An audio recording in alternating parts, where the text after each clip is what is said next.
The American starring George Clooney. Well, what an odd summer action film this is. Okay, it really isn't an action film nor a summer film, but that's when it was released and a little bit like how it's being promoted. I'm surprised this movie is done as well as it has at the box office because I'm sure everyone involved thought they were doing this just for the material, as it must read very unprofitable for release at this time of the year.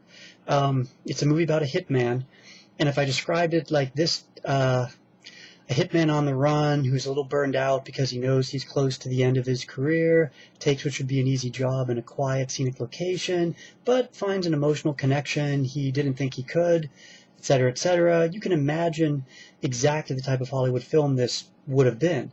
Instead, this film definitely feels European in that it is slow, psychological, likes to linger on scenery, and there's a lot of nudity. As a matter of fact, the friend I saw it with pointed out that probably 80% of the screen time of every woman on screen is naked.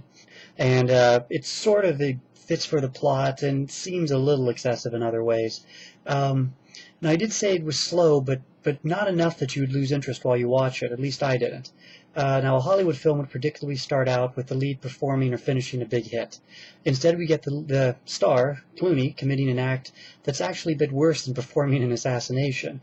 It's a shocking act in the beginning that's going to throw off the types who go to art house films with, who prefer to go to art house films with likable people, at least those who want to go into this movie liking George Clooney.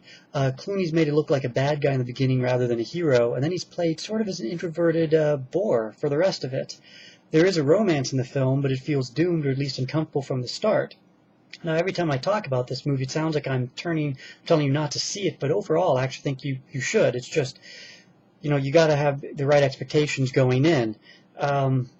Now, when I talk about Clooney in this film, he is actually, a good actor and very good in this. Maybe not as good as he was, I thought, in Up in the Air or Michael Clayton, but he's good in this.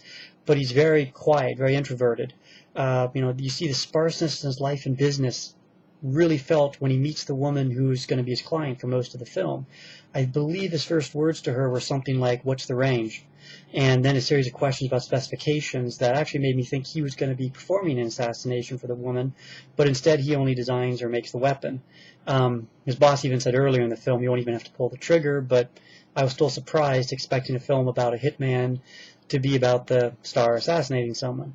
Now, there's a lot more of the procedures behind being a hitman than the action itself.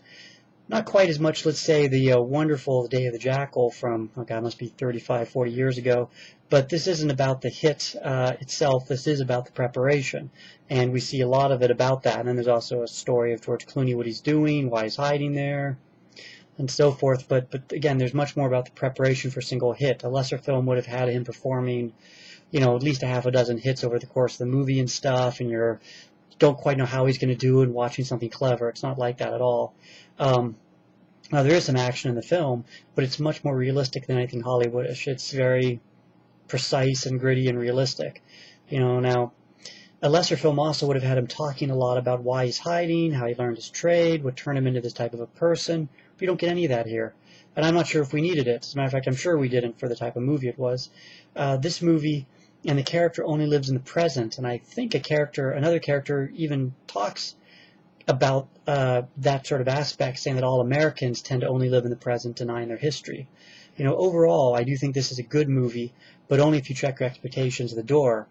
I'll actually give it probably 4 stars, almost simply for some of the brazen stuff the film does that almost defies Hollywood profitability and archetypes and so forth. So I recommend it, but don't go in expecting to see a violent action hitman movie with likable, quirky characters or something like that.